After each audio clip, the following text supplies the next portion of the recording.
সম্মানিত উপস্থিতি, আজকে সিরাতুন নবী সাল্লাল্লাহু আলাইহি ওয়াসাল্লাম মাহফিল আপনারা দিয়েছেন। যদিও এ মাস চলছে রবিউস সানি মাস, সারা বছর রসুলের সিরাত নিয়ে আলোচনা করা যায়।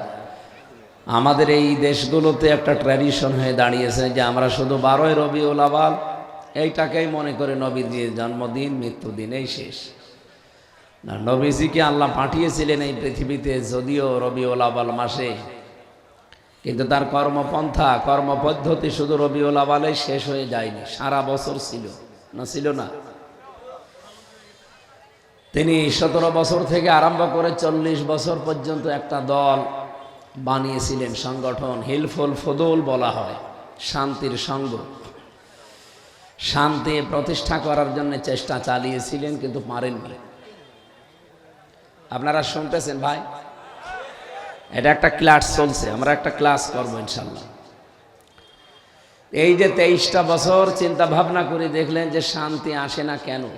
এটাকে আমার দুর্বলতা নাকি আমার সংগঠনের দুর্বলতা? ওই সময় তিনি পুরা আরব জাহানের ভেতরে লক্ষ্য করে দেখলেন যে 36টা জাতি, গোত্র, এই যে বংশ গোত্র দল যাই বলেন, এরকম 36টা গোত্র আছে। 36টা গোত্রের 36 জন লিডার আছে, দলপতি আছে। ওই সময় 40 বছর থেকে তিনি হেরা পাহাড়ে, আমরা বলি অনেকে, উনি ধ্যান করেছিলেন। হ্যাঁ, ধ্যানই করেছিলেন। কিন্তু আমাদের দেশের মানুষ অনেকে যে ধ্যান করে, এই ধ্যান না। আমাদের দেশের মানুষও ধ্যান করে না, বিভিন্ন জায়গায় বিভিন্ন পীর সাহেবরা ধ্যান করে। নবীজির ধ্যান এইটা ছিল না। উনি এই 23 বছর একাধারে চেষ্টা চালানোর পরে চিন্তা করলেন যে শান্তির জন্য আমি সংঘ বানালাম, সংগঠন বানালাম, কাজও করলাম কম বেশি, তো শান্তি তো আসে না। উনি এই চিন্তা ভাবনা করেছিলেন, এই গবেষণায় ছিলেন যে শান্তি আসে না কেন দেখি। নবীজির দৃষ্টিতে তার চিন্তা ভাবনায় যেটা ধরা পড়েছিল এই 40 বছরে হেরা গুহায়, সেটা এইটা। আমি আর রাহিকুল মাখতুম থেকে বলছি। তিনি দেখলেন পুরা আরব অঞ্চলের ভেতরে 36টা লিডার এরা কাজ করে 36টা গোত্রের জন্য। ওই সময় 3টা প্রতিষ্ঠিত জাতি ছিল, একটা ইহুদি, একটা খ্রিস্টান আর একটা মুশরিক। আর একটা জাতি ছিল নিভু অবস্থায়, তারা হানিফ গোত্রের মানুষ। হযরতে খাদিজাতুল কুবরা, আবু বকর সিদ্দিক, ওয়ারাকা ইবনে নাওফেল, এই সমস্ত মানুষগুলো এই ধর্ম, ইব্রাহিম আলাইহিস সালামের ধর্ম এরা মেনে চলত, কিন্তু তারা শিরিক করত না। ওই সময় জাতীয় নেতা একজন ছিল ইহুদিদের, মারহাব বলা হয় তার নাম। খ্রিস্টানদের একটা জাতীয় নেতা ছিল মুখাইরে। মুশরিকদের একটা জাতীয় নেতা ছিল, তার নাম আবু জেহেল। জাতীয় নেত্রী ছিল ওই জামানায় 3 জন পুরা আরব অঞ্চলের ভেতরে। আবু লাহাবের স্ত্রী ছিল উম্মে জামিল, আবু সুফিয়ানের স্ত্রী ছিল হিন্দা, আর আবু জেহেলের স্ত্রী ছিল নাকেরা। 3 3 6 আর ওদিকে 36, কত হয়? 42। কত হয়? উনি ধ্যান করে এইটা পেয়েছিলেন যে পুরা আরব জাহান অশান্ত করে রেখেছে, আজ মানুষের কপালে শান্তি নেই। আমি যত চেষ্টা করছি পারছি না এই 42 জনের কারণে। সুতরাং এই 42 জনের মাথা থেকে খাদ্যের ঝুড়ি বলেন, ক্ষমতার ঝুড়ি বলেন, যাই আছে এগুলো নামিয়ে আবু বকরের মতো, হযরত ওমরের মতো মানুষের মাথায় দেওয়া লাগবে। উনি চিন্তা ভাবনা করি এইটা নিয়ে এসেছিলেন 23 বছর পর। তাকে আল্লাহ যেটা দিয়ে আরম্ভ করেছিলেন তার নাম এলেম। ইকরা বিইসমি রাব্বিকাল্লাযী খলাক।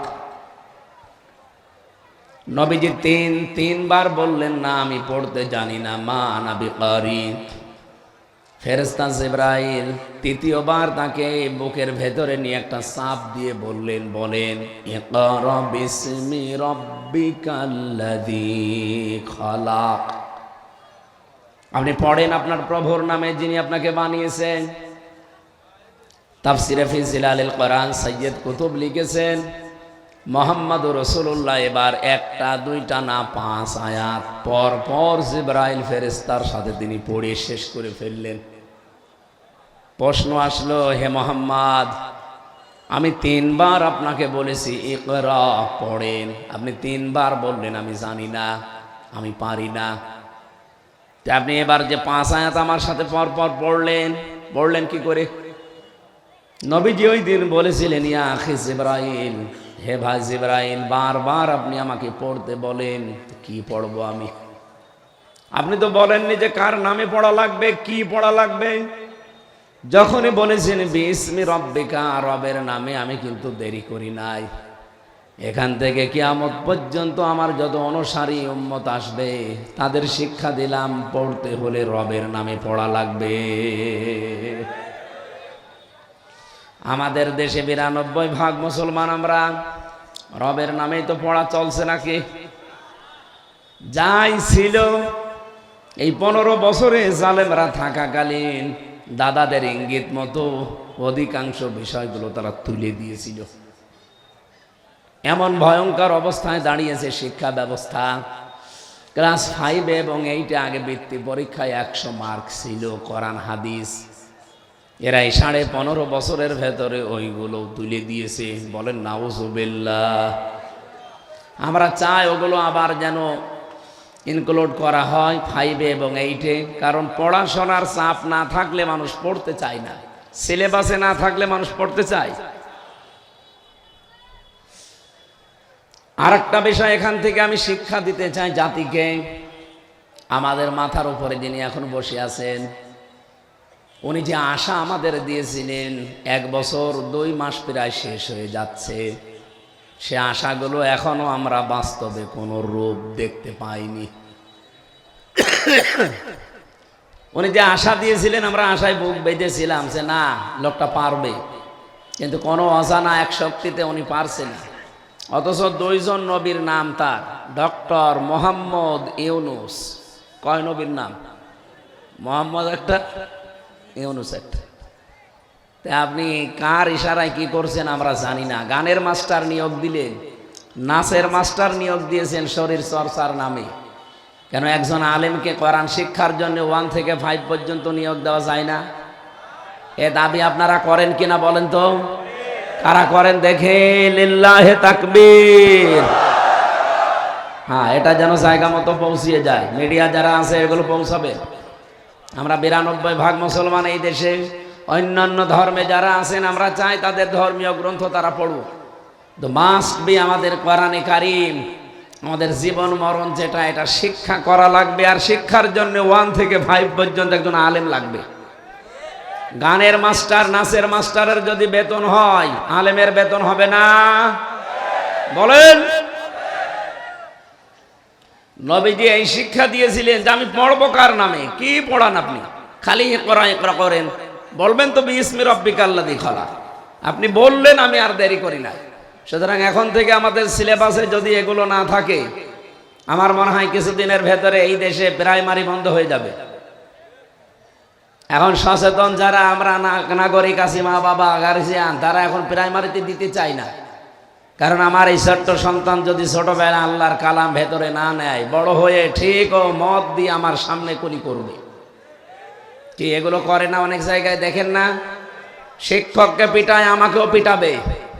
এজন্য বহু জায়গায় আমরা দেখছি এখন ক্যাডেট মাদ্রাসা বলেন, কিন্ডার গার্ডেন বলেন, এরপরে নোরানি বলেন, এখানে আজ বাবা মা গার্জিয়ান যারা 2 বছর 3 বছর 5 বছর এখানে পড়ি, এরপরে 6-এ ভর্তি করে দেয়। যেন আহ্বান জানাবো, এদেশে স্কুলগুলো বন্ধ করতে না চাইলে আমাদের স্কুলে অন্তত 1 থেকে 5 পর্যন্ত কোরআনের ক্লাস 100 মার্কের বাধ্যতামূলক করা দরকার। আর এর জন্য একটা শিক্ষক লাগবে না? বলেন বলেন, লাগবে না? নবীজি ফিরে আসলেন ওখান থেকে।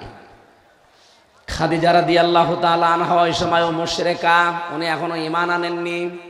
যদিও তিনি শিরিক করতেন না, তারপরেও তো তিনি ঈমান আনেননি। নবীজি ওনাকে বললেন, জাম্মিলুনি জাম্মিলুনি, আমাকে ঢেকে দাও, আমি ভয় পেয়েছি। হযরতে খাদিজা ওই দিন তার স্বামীকে 5টা কথা শুনিয়েছিলেন। পৃথিবীতে আমরা যারা নেককার স্বামী বলে দাবি করি, স্ত্রীগুলো যদি আমাদের সম্পর্কে 5টা কথা বলতে পারে, আপনি আসলেই নেককার। কি বলেছিলেন হযরতে খাদিজা?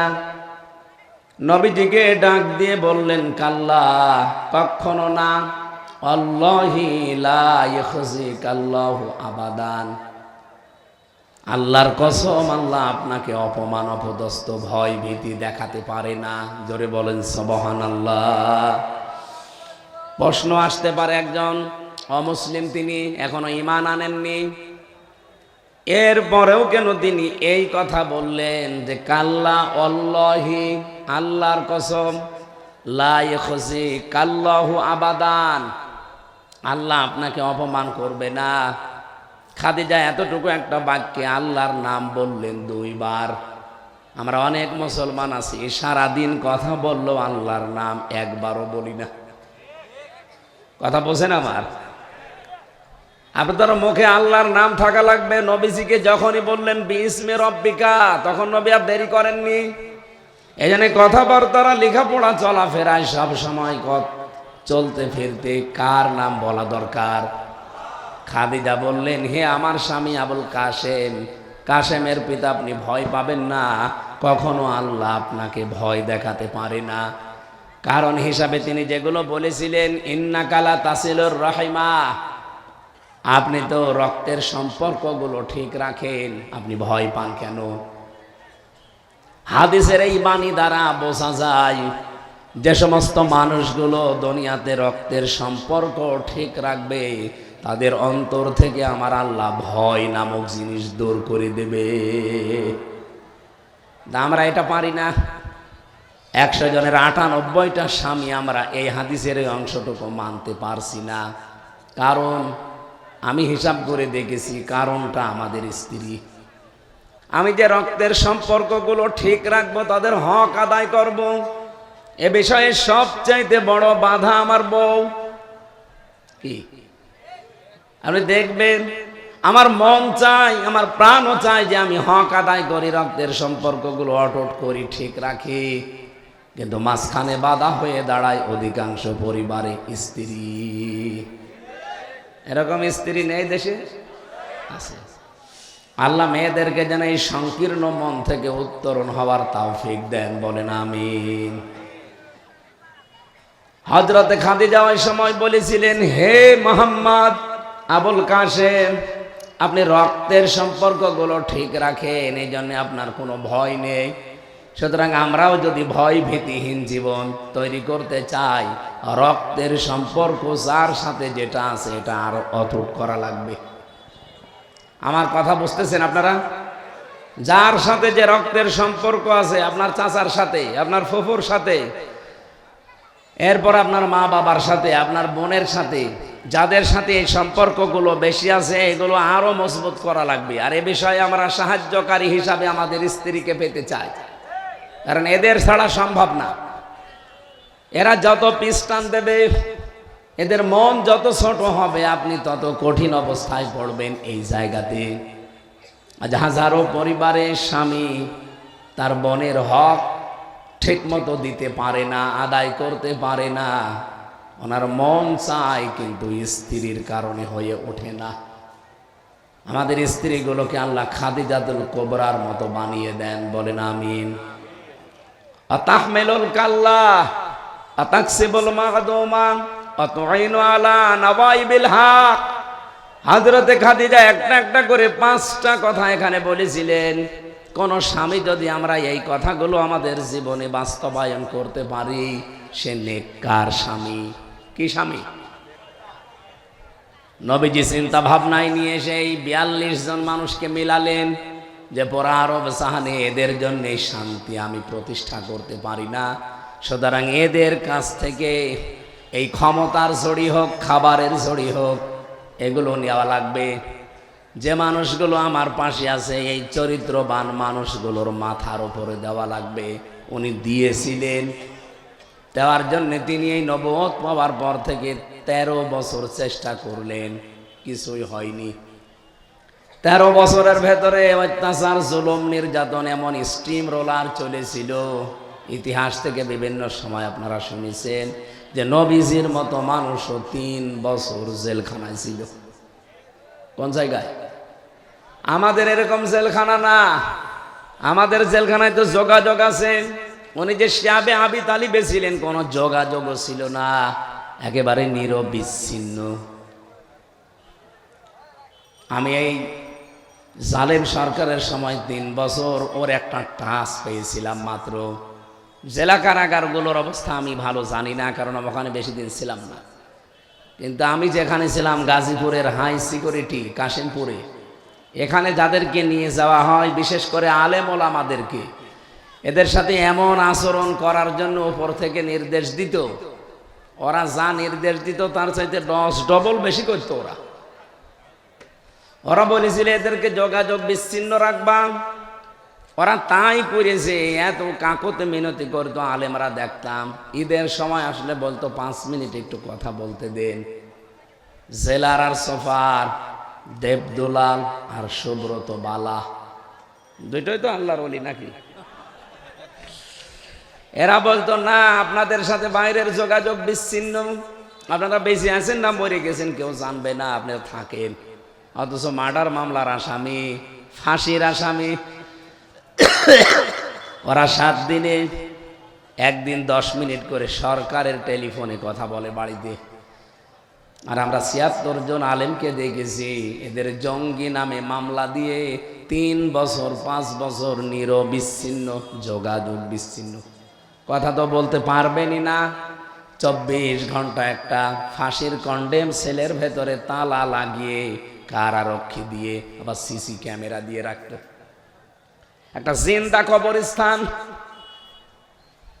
এ কঠিন যন্ত্রণার দিকে তাকিয়ে মাঝে মাঝে মনে হতো নবীজিকে আবু জেহেল আবু সুফিয়ান ঠিক এইটাই করেছিল।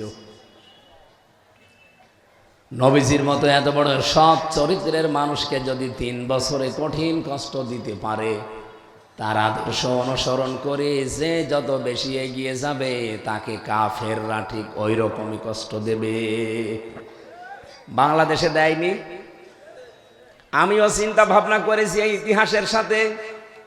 এই 54 বছর বাংলাদেশে আমরা 92% মুসলমান বাস করি, অথচ এই দেশে 54 বছর চেষ্টা চালিয়ে যাচ্ছে যে শান্তি শান্তি শান্তি দেওয়ার জন্যে। বাস্তবে দেখেন শান্তি তো নেই, আর অশান্তির দাবানল বাড়তেছে। বলেন বলেন। আমি একটা চিন্তা করেছি যে শান্তির কারণ আসে না কেন। ওই জামানায় যে 42 জন নেতার নেত্রী দায়ী ছিল, আমাদের এই দেশেও আপনি তাকান 56,000 বর্গ মাইলের ভেতরে ঠিক 42 জনের মতোই দায়ী শান্তি না আসার পেছনে। আমাদের দেশেও জাতীয় নেতা ছিল 3 জন, শেখ মুজিবুর রহমান, জিয়াউর রহমান আর এরশাদ। জাতীয় নেত্রীও ছিল আমাদের দেশে 3 জন, হাসিনা, খালেদা, রওশন। মিলে যাচ্ছে না? 36 জন গোত্রপতি ছিল আমাদের। হয়তো ওই সিস্টেম নেই, কিন্তু জাতীয় নেতার ক্ষেত্রে আপনি দেখবেন অঞ্চল ভিত্তিক নেতা আছে, লিডার আছে। আপনাদের এই জেলাতেও একজন ছিল তোফায়েল আহমেদ, তোফায়েল নাকি জানো, নাসির। পাবনাতে একজন ছিল।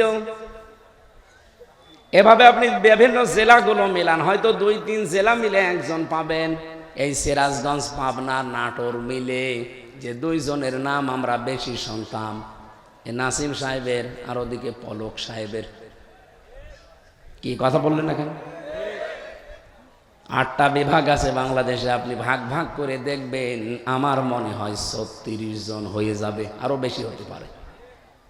আমি চিন্তা ভাবনা করে দেখছি এই 42-43 জন যারা আমাদের দেশে, এই 54 বছরে এদের কারণে শান্তি কায়েম হয় না। কারণ যত অপকর্মের মূল হোতা এরা। এই দেশ থেকে যে তামা পাচার হয়, সোনা পাচার হয়, রূপা পাচার হয়, দস্তা পাচার হয়, করে কি সলিমদ্দি কলিমদ্দি? ওই 42 জন। ওদিকে টেকনাফ থেকে শুরু করে তেতুলা পর্যন্ত 1150 কিলোমিটার আপনি মাপেন। টেকনাফ থেকে শুরু করেন, ওখানে আল্লাহর ওলি বসে আছে আব্দুর রহমান বদি, বাবার ব্যবসা করে। কিসের? ওর পরে আপনি আসেন বান্দরবনে, এরপরে চট্টগ্রামে। আমি নামগুলো নিতে পারতাম, লিখেছিলাম কিন্তু নিচ্ছি না, একজনের নাম বললাম। এভাবে আপনি একেবারে টেকনাফ থেকে তেতুলিয়া পর্যন্ত চলে যান, রূপসা থেকে পাথুরিয়া পর্যন্ত মিলান, এই 56,000 বর্গ মাইলেও এই 42 জনের মতোই পাবেন। আমার তো মনে হচ্ছে আগস্টের 5 তারিখের পরে এই 42 জনের অধিকাংশগুলো কেউ মরে গেছে, কেউ বিদায় নিয়েছে, এই জায়গাগুলো এখন আর এক 42 দখল করেছে। সিরাজগঞ্জে একজন আছে, তার কথাবার্তারাও ঠিক ওদের মতোই, নাম কিন্তু সুন্দর, কিন্তু কথাবার্তারা নাস্তিকের মতো। এই কথা বলছে না কেন? আপনি এত সুন্দর নাম নিয়েছেন মুসলমানের, অথচ মুসলমানের যে কৃষ্টি কালচার ওগুলো আপনি বিশ্বাস করেন না, আরো ক্রিটিসাইজ করেন। বাংলাদেশের মানুষ কিন্তু ভালোর ভালো মন্দের মন্দ বুঝে ফেলেছে। এরা কারা শরিয়া আইনে দেশে প্রতিষ্ঠা করতে চায় না, বিশ্বাস করে না, এ জাতি এখন টের পেয়ে গেছে। হয়তো এ জাতি বদর দেখে নাই, কিন্তু সামনে দেখবে। বদর আমরা দেখেছি, বলেন বলেন, কিন্তু বদর এবার দেখবেন। আমরা যে বারবার এই যে বলে আসছি এতদিন যে ভোট এবার না, এবার ভোট যুদ্ধ হবে। ভোট না, কি হবে? ভোট যুদ্ধ। বদরের ময়দানে যে যুদ্ধ হয়েছিল আপনি দেখেন তাকিয়ে, বাবার বিরুদ্ধে সন্তান অস্ত্র ধরেছে, স্বামীর বিরুদ্ধে স্ত্রী অস্ত্র ধরেছে। কথা বলেন না কেন? এবারও আপনি ভোট যুদ্ধে দেখবেন অনেক সন্তান তার বাবার বিরুদ্ধে দাঁড়িয়ে যাবে, অনেক স্ত্রী তার স্বামীর বিরুদ্ধে দাঁড়িয়ে যাবে। কারণ এটাও বদরের ময়দানে। ওই জামানায় ইসলাম থাকবে না থাকবে না এইরকম একটা পজিশন তৈরি হয়ে গিয়েছিল। এবার যদি ইসলাম থাকে থাকবে, না হলে যে ষড়যন্ত্রের ফাঁদ পেতে আছে, বিজয় যদি আমরা হতে না পারি, আল্লাহর কসম ইসলাম কিন্তু বিদায় করার সব লাইন ওকে করা আছে। এই জন্য আমাদের সামনে এটা শুধুমাত্র ভোট না, এটা ভোট যুদ্ধ। যুদ্ধের ময়দানে যেমন শুধু তসবিহ নিয়ে হয় না, হয় যুদ্ধের ময়দানে গেছেন আপনি তসবিহ হাতে করে সুবহানাল্লাহ সুবহানাল্লাহ হবে? হবে না। তার প্রমাণ কি? শাপলা চত্বর। কথা বলেন না কেন? ওটা যুদ্ধের ময়দান ছিল। আপনি কি নিয়ে গেছেন? তসবিহ নিয়ে, যায় নামাজ নিয়ে গেছে। ওখানে তসবিহ যায় নামাজের কাজ। ওরা নিয়েছে যা, সেটার পরিবর্তে আপনি কিছু নিয়ে যেতে পারতেন। যদি একটা লাঠিও নিয়ে যেতেন বাঁশের, তাও তো নিজেকে সেভ করতে পারতেন। কোরআনে কারীম আমাদের এই শিক্ষায় দিয়েছে, ওয়াইদ্দু লাহুম মাসতাতা'তুম মিন কুওয়াতি ওয়া মির রিবাতিল খাইল ইলা আখির আয়া। হে নবী, ইসলাম ধ্বংস করার জন্য ওরা যেটা হাতে নিয়েছে, আপনি ওইটা উল্টিয়ে ইসলামের পক্ষে কাজে লাগান। ওরা আজ ইসলাম ধ্বংস করার জন্য মিডিয়াগুলো হাতে নিয়েছে। দেখেন আগস্টের 5 তারিখের পরে শয়তানের যত মিডিয়া সব এখন মুনাফিকদের হাতে। কথা বলেন না কেন? আর আমাদের হাতে কি আছে? আমরা চাই অবিলম্বে দিগন্ত টেলিভিশন, ইসলামিক টেলিভিশন, এগুলো অতি সত্বর খুলে দেওয়া হোক। এটা চান না আপনারা? আওয়াজ তোলা দরকার। দায়িত্বে যারা আছে সারা বাংলাদেশে এই দায়ে আওয়াজটা তোলা দরকার। যে 1 বছর 2 মাস হয়ে গেল, কি তদন্ত করেন আপনি? মিডিয়া না থাকলে ওরা মিথ্যাকে সত্য বানিয়ে প্রচার করবে। কারণ আমরা শুনেছি যে একটা কথা নাকি বারবার 10 বার বললে মিথ্যাও সত্য হয়ে যায়। ওরা এতদিনে সময় টিভি, 71 টিভি, ডিবিসি টিভি দিয়ে তাই করেছে। একটা মিথ্যা কথাকে 10 বার, 20 বার, 50 বার বলতে বলতে ওটা সত্য মনে করেছে মানুষ, পরবর্তীতে ওইটার উপরেই বিচার করেছে। এই কথা বলে না কেন? আল্লামা সাইদির নামে যে বিচার সাজিয়েছে, ওনার নাম আপনি এখনো দাখিল পরীক্ষায় দেখবেন লেখা আছে দেলাওয়ার হোসাইন সাইদি, অথচ তার নামে বিচার বানিয়েছে দেল্লু শিকদার। কোথায় দেলাওয়ার হোসাইন সাইদি আর কোথায় দিল্লু শিকদার? আকাশ পাতাল। এই মিথ্যাটাকেই বারবার বলতে বলতে তারা সত্য বানিয়ে ফেলেছে। এই কথা বলে না কেন? জেলখানায় আল্লাহরে বান্দার সাথে আমি একবার দেখা করেছিলাম, মাত্র একবার। উনি যেই কয়টা কথা আমাকে বলেছিলেন তার ভেতরে এই কথাটাও ছিল যে আমি দেল্লো শিকদার না, আমার নাম দেলাওয়ার হোসাইন সাইদি। ওরা আমার নামকে বিকৃত করে পাল্টিয়ে দেল্লো শিকদার দিয়ে বিচার করে আমারে ফাঁসির রায় দিয়েছে, শেষে আবার যাবজ্জীবন এমনকি আমৃত্যু কারাদণ্ড দিয়েছে। এটা ডাহা মিথ্যা কথা। এটা করেছিল যার বদৌলতে তার নাম মিডিয়া এবং দাদা। কথা বলছে না কেন? আমাদের হয়তো দাদা নেই, কিন্তু দাদার বাপ আছে। কে? আমরা আল্লাহর উপরে ভরসা করি। এই 42 জনের মাথা থেকে এবং ক্ষমতা বলেন, খাবার বলেন, এগুলোর জড়ি সব নামাবো। এমন মানুষকে আমরা ওই জায়গায় বসাতে চাই, অধ্যাপক জাহিদুর রহমানের মতো মানুষ, ডক্টর আব্দুস সামাদের মতো মানুষ।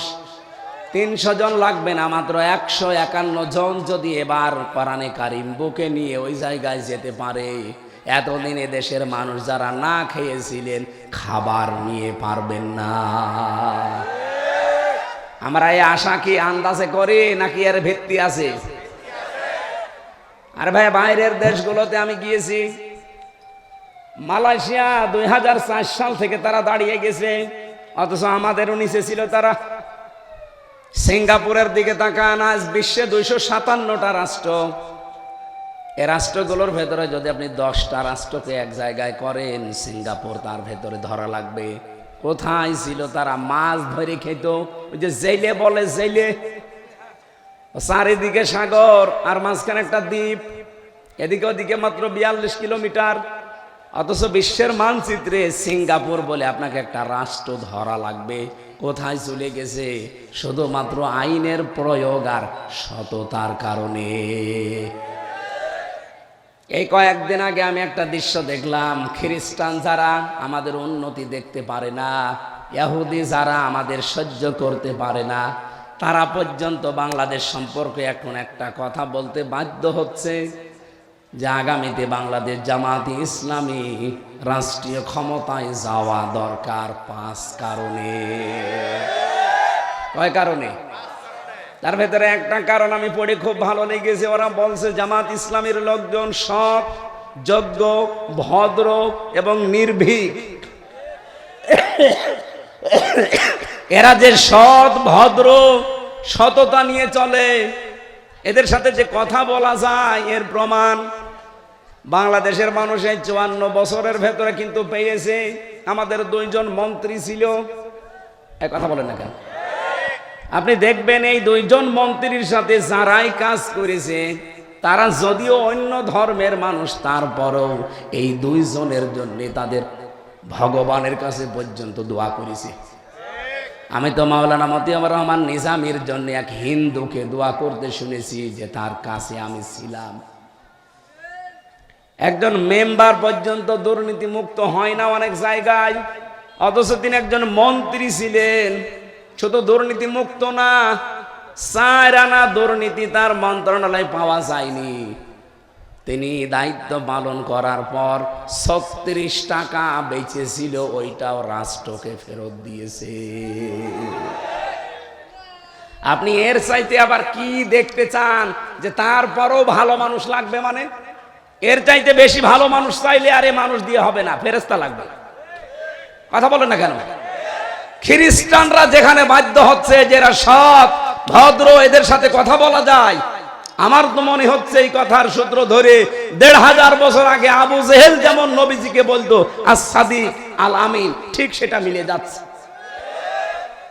সুতরাং এর চাইতে ভালো মানুষ পেতে হলে আর জামাত ইসলামী দিয়ে হবে না, এ দেশে কোনো দল দিয়েই হবে না, ফেরেশতা লাগবে।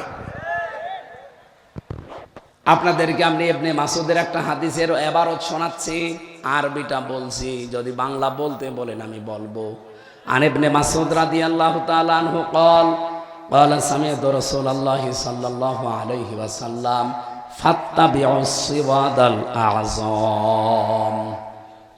বাংলা বলা লাগবে। আবার বাংলা বললে মনে করবেন না যে হুজুর মনে হয় দেখে টেনে বলছে। ফাত্তাবিউস সিরাতাল আযম, তোমরা অনুসরণ করো তাদের যাদের দ্বারা ইসলাম তাড়াতাড়ি কায়েম করা সম্ভব। এই বাংলাদেশে 73টা দল এখন কাজ করছে। আপনি নিজের থেকেই বলবেন এই দেশে এখন তাড়াতাড়ি ইসলাম কায়েম করার সম্ভাবনা কাদের দ্বারা বেশি? আপনি অন্য কোনো নামে দলের নাম বলতে পারবেন না, কারণ তাদের দ্বারা সম্ভব না। ইউনিয়নের মেম্বার থেকে আন্তর্জাতিক মহল পর্যন্ত পুরাটা কমপ্লিট করা সততা দিয়ে, যোগ্য মানুষ দিয়ে যদি চালাতে চান, আল্লাহর কসম এই দেশে জামাত বাদ দিয়ে আর কিছু পাবেন না। হ্যাঁ, হয়তো ইউনিয়ন চালাতে পারবেন, উপজেলা চালাতে পারবেন, পৌরসভা চালাতে পারবেন, কিন্তু মন্ত্রণালয় চালানোর মতো, আন্তর্জাতিক মিডিয়াগুলো, আন্তর্জাতিক বিষয়গুলো ডিল করার মতো মানুষ আপনি মিলান, সততার সাথে মিলান, নেই।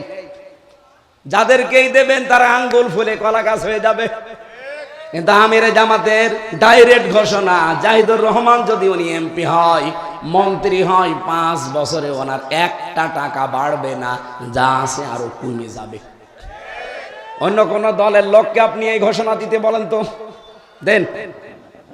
কারো বুকে সৎসাহস নেই। এই আসনের জন্য মাত্র একজন জামাত ইসলাম থেকে মনোনয়ন পেয়েছে, ডক্টর আব্দুল সামাদ, অথচ অন্য দলের শুনছি এক জায়গায় 20 জন। এই জায়গায় আমি জানি না, অন্যান্য জেলায় আছে। তো এক জায়গায় আপনি 20 জন, আর উনি মাত্র একজন। এই ঘোষণা দেন তো দেখিয়ে 20 জনের একজন ওটাকে কিনা। আব্দুল সামাদ উনি এমপি মন্ত্রী হলে 5 বছর ওনার একটা টাকা বাড়বে না, যা আছে আরো কমে যাবে। অন্য যে 20 জন লাফাচ্ছে, একটু ঘোষণা দিক। 20 জনের একজনও বলবে আমার কোনো দরকার নেই ছাতা। এই কথা বলছে না কেন? আমার ভাইরা, আমি যে কথা তুলেছিলাম, সিরাত মাহফিল নাম দিয়েছেন, নবীজির সিরাত থেকে এইটা এখন নেওয়া দরকার। নবীজি 42 জনের মাথা থেকে বাকি 42 জনকে মাত্র দিয়েছিলেন 10 বছরে। তিনি বলেছিলেন খায়রুল কুরুনি করনি। আমি গ্যারান্টি দিতে পারি 10 বছর লাগবে না। বাংলাদেশে যদি 300 জনের 151 জন আপনি এরকম বানাতে পারেন, 5 বছরও লাগবে না, 2 বছরে বাংলাদেশ দাঁড়িয়ে যাবে। আরে ভাই, 2টা ঔষধ খালি প্রয়োগ করা লাগবে এখানে। একটা খাদ্যে ভেজাল বন্ধ করা লাগবে, আর দুর্নীতি বন্ধ করা লাগবে। এমনি দেশ দাঁড়িয়ে যাবে। দাঁড়াবে না মানে? মালয়েশিয়াতে যখন চলাফেরা করতাম, বাংলাদেশের যাতে প্রায় 5 ডবল বড় দেশটা, আমার প্রতিদিন অনুষ্ঠান ছিল প্রায় 1500-2000 কিলোমিটার দূরে।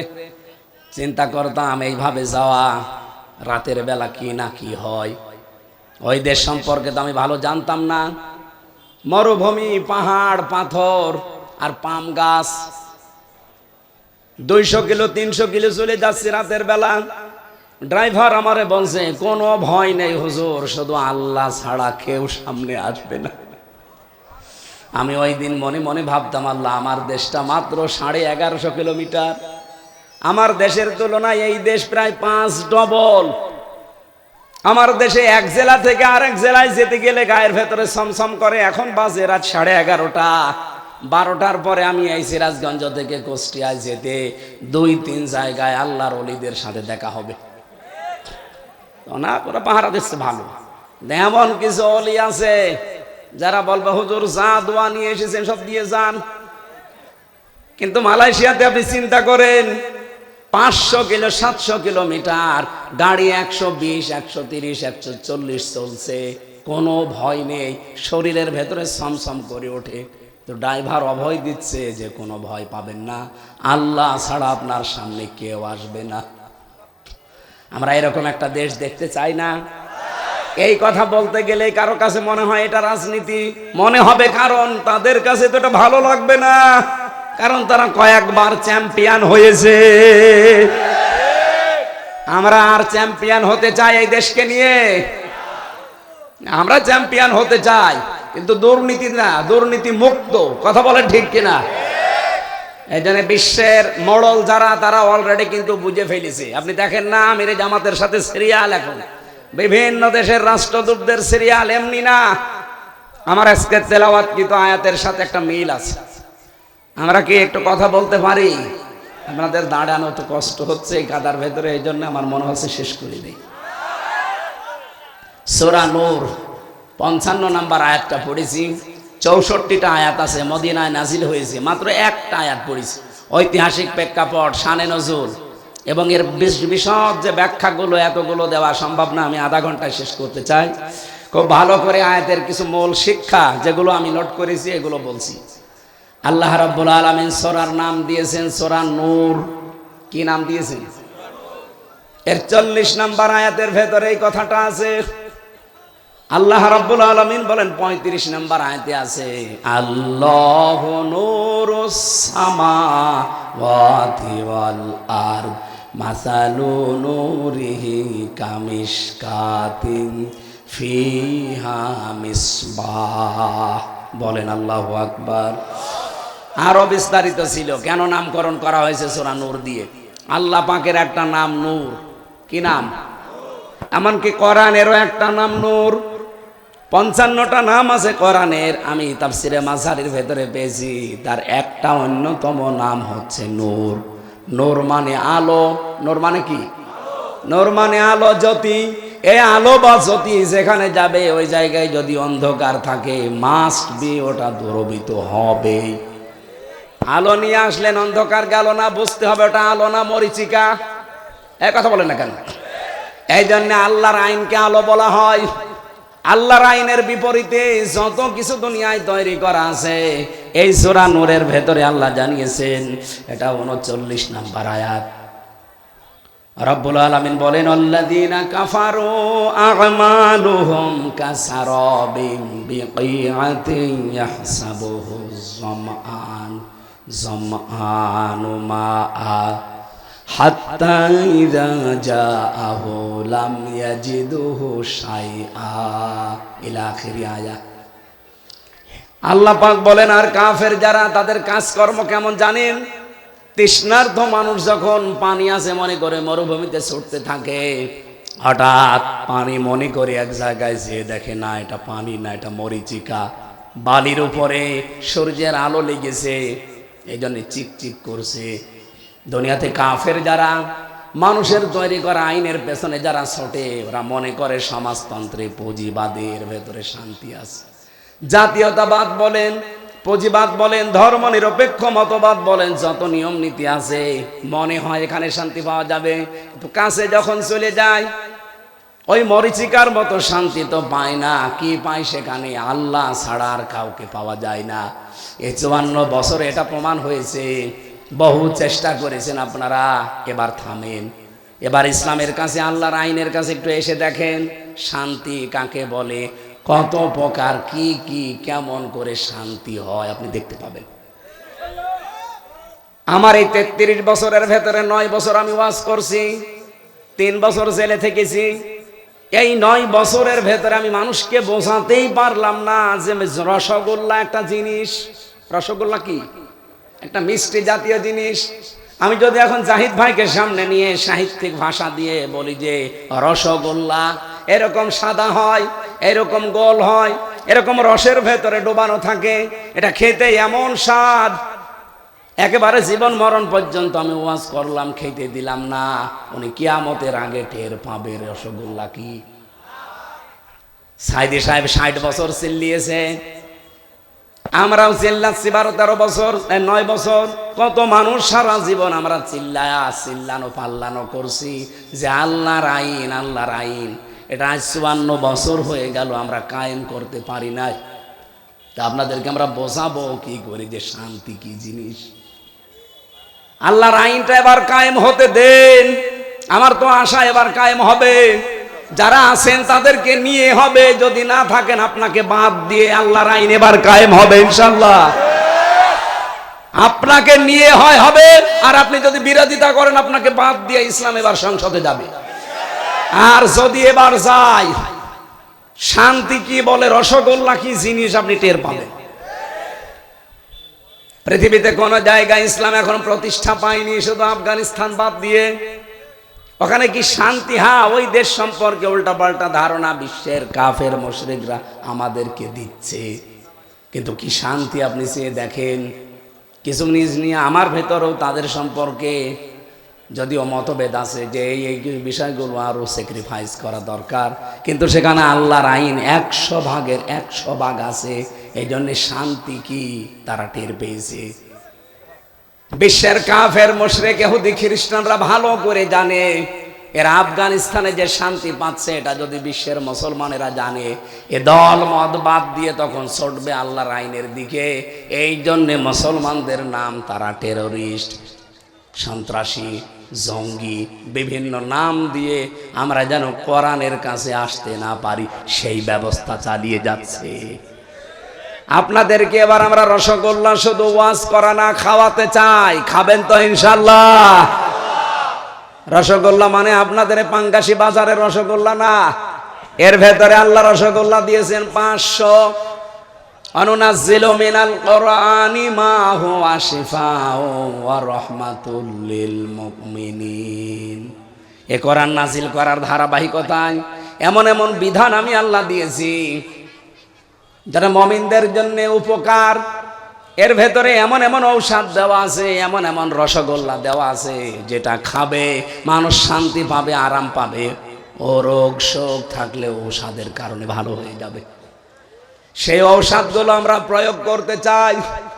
আল্লাহ পাক জানিয়েছেন ওয়াদাল্লাহুল্লাযীনা আমানু মিনকুম, কাদেরকে দেব জানো? আমি আল্লাহ ওয়াদা করছি তোমাদের ভেতরে যাদের ঈমান আছে, সঠিক ঈমান। ঈমান আনলেই হবে না। ঈমান আবু জেহেলের একরকম ছিল। আবু জেহেলও বলতো যে আসমান জমিন আল্লাহ বানিয়েছে, এ কাবা ঘরের মালিক আল্লাহ, এইটা বলতো। কিন্তু আল্লাহ পাক এই জমিন চালাতে যে আইন দিয়েছে মুহাম্মদুর রাসূলুল্লাহর মাধ্যমে, এইটা সে মানতো না। বাংলাদেশে এরকম আবু জেহেল নেই, এই জেলায় আছে। ও আসমান জমিন আল্লাহ বানিয়েছে ও বিশ্বাস করে, কাবা শরীফ আল্লাহর ঘর বিশ্বাস করে, কিন্তু আল্লাহর এই আইন দিয়ে জমিন চালানো লাগবে। তখন বলতে গেলে বলে এটা ধান্দা, এটা তো দুর্নীতি বা এটা রাজনীতি, এরকম কথায় দেশে মানুষ বলে না। আমার ভাইরা, আল্লাহ পাক নিজে যেহেতু ওয়াদা করছেন, আর আল্লাহর ওয়াদা তো আমির হামজার ওয়াদার মতো। বলেন বলেন, আল্লাহ পাক বলেন ইন্নাল্লাহা লা ইউখলিফুল মিআদ, আমি যদি একবার কোনো ওয়াদা করি জীবনে কোনোদিন ওই ওয়াদার ভঙ্গ করি না। সুতরাং এখানে ওয়াদা করছে কে? তোমাদের ভেতরে যারা ঈমান আনে ওয়া আমিলুস সলিহাত এবং ভালো ভালো কাজের আঞ্জাম দেয়, নেক কাজ করে। এই দুইটা শব্দ সে জন্মের পর থেকে আমরা শুনেছি, কিন্তু ঈমান কি আর আমল কি এখনো বাস্তবে আমরা দেখি নাই। কোরআনে কারীম জানিয়েছে ওয়ামিনান নাসি মান ইয়াকুলু আমান্না বিল্লাহি ওয়া বিল ইয়াউমিল আখির ওয়া মা হুম বিমুমিনিন। নবী, মানুষ অনেক আছে এমন যারা বলে আল্লাহ তোমাকে বিশ্বাস করি, কিয়ামতেও বিশ্বাস করি, কিন্তু এরা মুমিন না। কারণ এই কথাটা তাদের মুখের কথা, মনের কথা না। এই কথাটাই বলা লাগবে মুখ দিয়ে না মন দিয়ে? বলেন বলেন। যারা মন দিয়ে বলতে পেরেছিল আপনি তাকান তাদের দিকে, তাদের জন্য আল্লাহ আয়াত নাজিল করেছেন।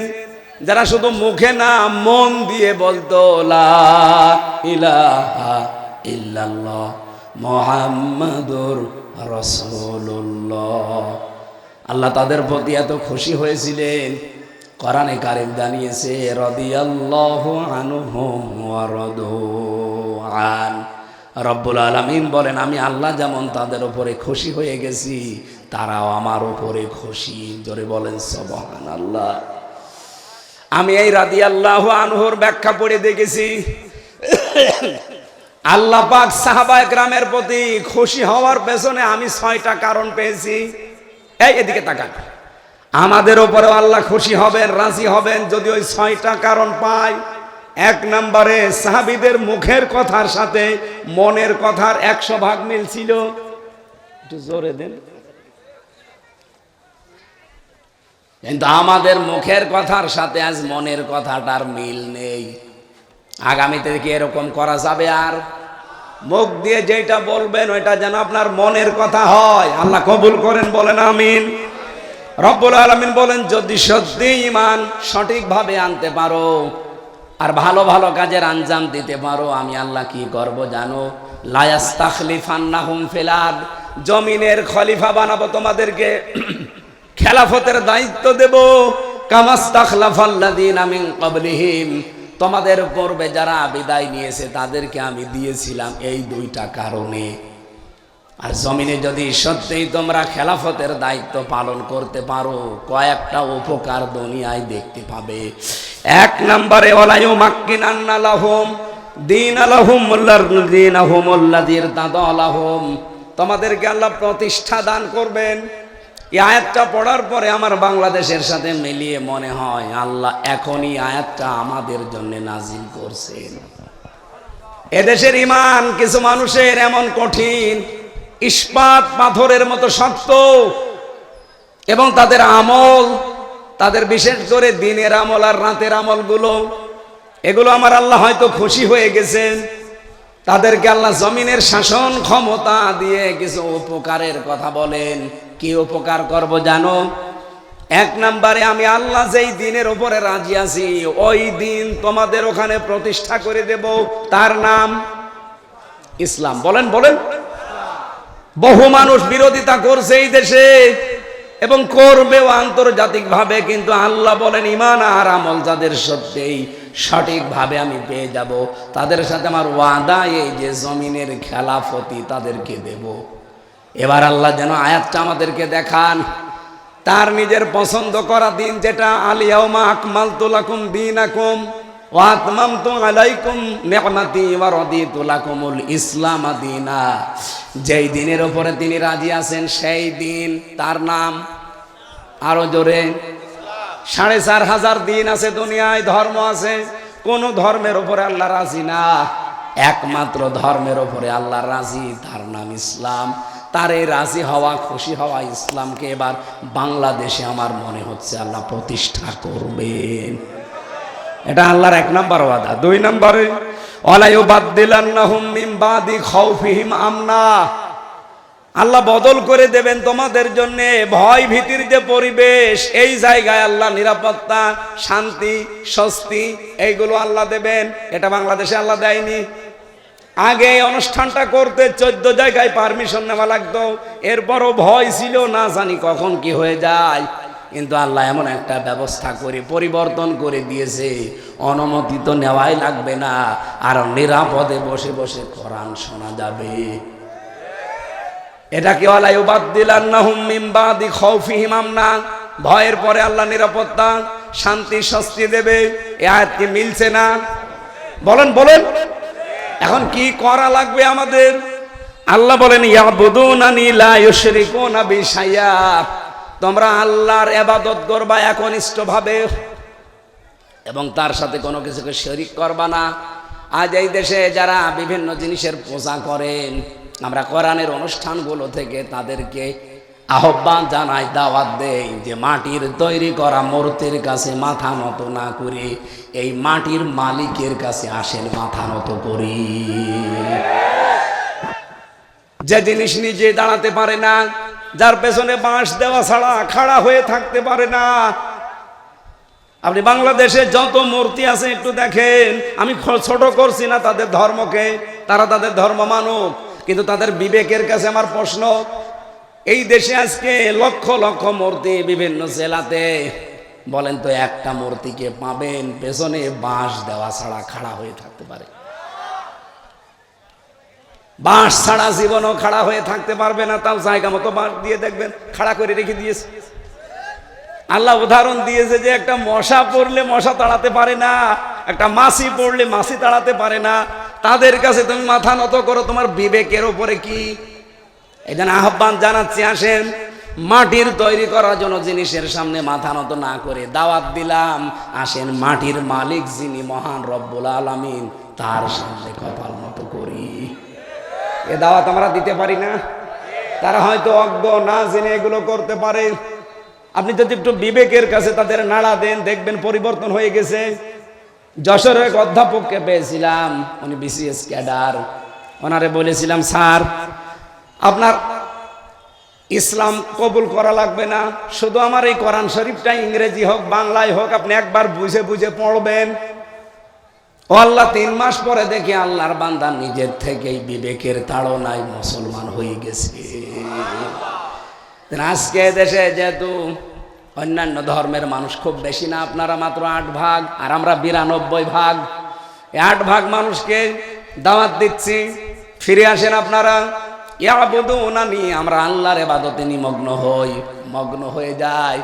আল্লাহ যে ওয়াদাগুলো করছেন, ভয়ের যে সংস্কৃতি আছে, দাদাদের ভয়, আরো বিভিন্ন সাদা চামড়াদের ভয়, সব ভয় দুই করে শান্তি স্বস্তি নিরাপত্তা দিয়ে আল্লাহ আমাদের 56,000 বর্গ মাইল ঢেকে দেবে। এটাকে আমি বানালাম। অমান দাখলাহু কানা আমিনা।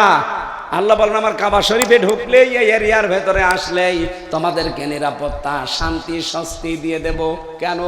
কারণ কাবার এরিয়ার ভেতরে আপনি কোনো শিরিক পাবেন না। কথা বলেন না কেন? বাংলাদেশকে বহির্শত্রু থেকে মুক্ত করতে চাই, যদি দুশ্চিন্তা থেকে, ভয় থেকে, আতঙ্ক থেকে এই দেশকে যদি শান্তির আবাস ভূমি বানাতে চান, এই দেশের শিরিক বন্ধ করা লাগবে। কি কথা বললেন না কেন? এরপরেও আল্লাহ বলেন আমান কাফারা বাদা জালিকা। এতগুলো কথা বলার পরেও কেউ যদি উল্টা দিকে ফিরে যায়, ফাউলাইকা হুমুল ফাসিকুন, সেই জ্ঞান পাপী, সেই ফাসিক, সে হচ্ছে দুষ্কৃতিকারী। ওয়াকিমুস সালাতা ওয়া আতুজ যাকাত, যদি ওই পরিবেশ তোমাদের সামনে এসে যায়, তাহলে নামাজ কায়েমের ব্যবস্থা করবা। আরে দায়িত্ব আমি দিয়েছি এই জাহিদুর রহমানের মতো 151 জন যখন সংসদে যাবে তাদেরকে, আল্লাযীনা ইম্মাক্কান্নাহুম ফিল আরদি আকামুস সালাতা ওয়া আতাবুজ যাকাত, এরা গেলেই প্রথমে এই আয়াতটা মানবে, নামাজের বিল আনবে, যাকাত ভিত্তিক অর্থনীতি দেশে কায়েম করে দেবে। আর যাদের টাকা ব্যাংকে ছাতা পড়ে যাচ্ছে, ছাতা পড়বে না, এককালীন দানের মাধ্যমে, যাকাতের মাধ্যমে ঠিক গরিবের হাতে হাতে পৌঁছিয়ে যাবে। কি করে শান্তি নিয়ে আসা লাগে, এগুলোর ঔষধ তো আছে, শুধু অ্যাপ্লাই করা লাগবে। এক কথা বলেন না কেন? ওয়াতিউর রাসূলা, রাসূলের আনুগত্য করো। জীবনের কোন জায়গায় বিশ্ব নবীর আদর্শ বাদ দিয়ে অন্য কারো আদর্শ মেনে নিও না। কি করা হবে? লাআল্লাকুম তুরহামুন, আশা করা যায় তোমাদের উপর আল্লাহর রহমত নাযিল হবে। আল্লাহ রাব্বুল আলামিন তার আয়াতগুলোতে আমাদের যেটা দিতে চেয়েছেন, আসেন আমরা খাঁটি ঈমান এবং আমলে সালের ভেতরে নিজেদেরকে নিমগ্ন করি। আল্লাহর ওয়াদাগুলো বাস্তব জীবনে কয়েকটা দেখতে পাচ্ছি, বাকিগুলো যেন দেখতে পাই। বলেন আমিন। এই কর্দমাক্ত জায়গায় অনেকক্ষণ দাঁড়িয়ে আছেন, বসে আছেন, আপনাদের দিকে তাকিয়ে আমি আর আগাতে পারছি না, এরূপ এ পর্যন্তই থাক। আল্লাহুম্মা আমিন। লা ইলাহা ইল্লাল্লাহুল আযীমুল হালিম, লা ইলাহা ইল্লা আনতা সুবহানাক ইন্নী কুনতু মিনাজ জালিমিন। আল্লাহ তোমার ওয়াদা তো মিথ্যা হয় না, তুমি ইমানদারদের সাথে ওয়াদা করলে জমিনের খেলাফতি তাদেরকে দেবে। বাংলাদেশের দিকে তাকাও, এদেশের ইমান আমল যাদের মজবুত তোমার কাছে মনে হয়, তাদের হাতে তুমি খেলাফতের এই দেশটা তুলে দাও। তোমার আইনার বিধান দিয়ে যেন এবার চালিয়ে শান্তি স্বস্তি নিরাপত্তা দিয়ে ঢেকে ফেলতে পারে, এই দৃশ্যটা দেখে মরার তৌফিক দাও। জীবনে কোনো আশা আমাদের নেই, একটা আকাঙ্ক্ষা আশা, 56,000 বর্গ মাইল তোমার কালাম দিয়ে চলছে, এটা আমরা দেখে মরতে চাই। দুনিয়ার এই জমিনটাও যে মিনি জান্নাত হতে পারে। কাবা শরীফে মানুষ দোয়া করে, রব্বানা আতিনা ফিদ দুনিয়া হাসানা ওয়া ফিল হাসানা ওয়া কিনা আযাবান নার। আল্লাহ দুনিয়ায় শান্তি দাও, স্বস্তি দাও, নিরাপত্তা দাও, আখিরাতেও শান্তি স্বস্তি নিরাপত্তা দিও, জাহান্নাম থেকে আমাদের বাঁচাও। আগে তুমি দুনিয়ার শান্তির কথা বললে, এরপরে আখিরাত। এই জন্য আমাদের এই ছোট্ট ভূখণ্ডটা আমরা শান্তি স্বস্তি নিরাপত্তা নিয়ে বাঁচতে চাই। যাদের আমাদের ঈমান আছে, ঈমানকে নির্ভেজাল করার তৌফিক দাও। আল্লাহ আমল যার যতটুকু আছে ইখলাসের সাথে করার সুযোগ করে দাও। যত মানুষ আজকের এই অনুষ্ঠান সাজাতে কষ্ট স্বীকার করেছে, আমি ঘন্টা খানেক কথা বলেছি কোরআনে কারিমের ওপরে। আল্লাহ এই কথাগুলো আমাদের সবাইকে জীবনে মেনে চলার তৌফিক দিয়ে দাও।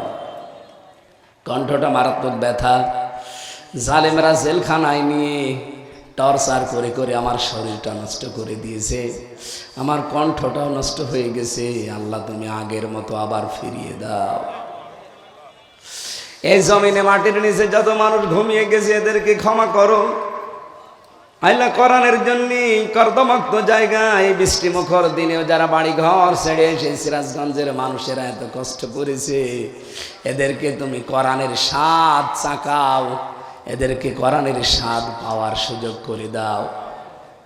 রসগোল্লা, সারা জীবন শুধু ওয়াজ শুনলাম, খেতে পারি নাই, এবার এবার খাওয়ার সুযোগ তুমি দান করো। এটা যে কি শান্তির জিনিস, মজার জিনিস, একবার হলে ওই দেশের মানুষকে বোঝার তৌফিক দাও। কোরআন দিয়ে যদি মাত্র 1 বছর দেশটা চলে, আমার আশা এই দেশ মিনি জান্নাত হয়ে যাবে। বারাকাল্লাহু লানা ওয়া লাকুম ফিল কোরআনিল আযীম। যারা এসেছে আল্লাহ কাউকে খালি হাতে ফেরত দিও না, সবাইকে তার ইচ্ছা মাফিক জায়েজ আশাগুলো পূরণ করে দাও। জীবনের শেষ কথা যেন বলতে পারি লা ইলাহা ইল্লাল্লাহু মুহাম্মাদুর রাসূলুল্লাহ।